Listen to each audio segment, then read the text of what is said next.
Good day, cake lovers and those who are aspiring to be cake makers.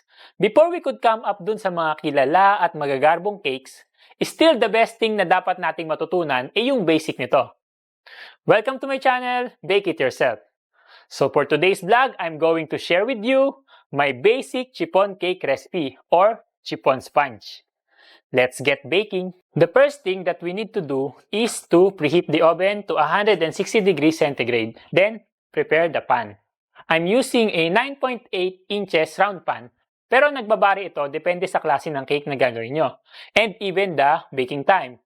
You have to take note of that. So, wala po tayong ipapahid na pang-grease sa pan. We just have to line it with parchment paper, pero sa bottom lang. Yung sa gilid ng pan, aayaan talaga nating mag-stick dyan yung cake mixture para makuha natin yung round shape na from bottom to top.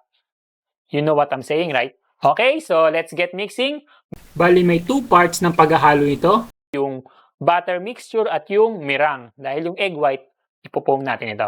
On a bowl, crack tayo ng 5 pieces of eggs. Pero isi-separate natin yung yolk sa white. And make sure na walang masisira na yolks, as in zero. Dahil makakasira yun sa pag-bloom ng ating meringue. Okay, so set aside na natin itong ating egg whites. And along with the yolks, in goes my oil, the salt, and the sugar, water, and vanilla. Half teaspoon lang. Then give it a good stir hanggang ma-dissolve yung salt and sugar. Pag na-dissolve na yung salt and sugar, next na natin ilagay yung cake flour at yung baking powder.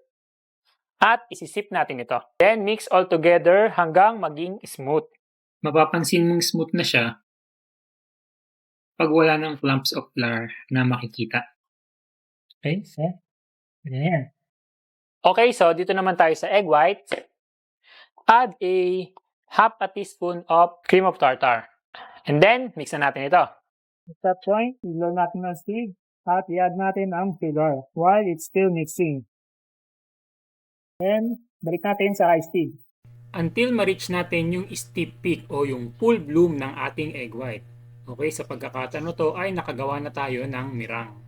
Okay, so at this point ay pagkukumbine na natin itong egg white sa hinalo natin kanina. First half lang muna ang ilalagay natin dahil thick and heavy itong butter mixture, kumbaga ilalighten up muna natin ito gamit ang ilang bahagi ng meringue.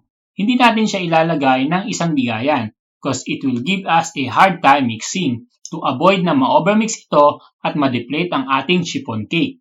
Or hindi natin makuha yung fluffiness o yung full fluffiness ng ating sponge.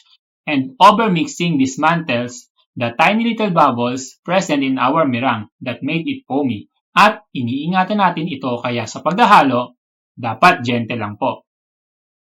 Just like this, I'm just like folding the meringue to the butter mixture until there's no more streak of meringue visible. Okay, so we're done mixing. I-transfer na natin ito sa ating baking pan. Then, spread a little. At itaktak ng mga 3 times. By doing this, na-eliminate natin yung mga unwanted spaces or yung mga natrap na air sa loob ng ating mixture. So, that is it. Bake it yourself na.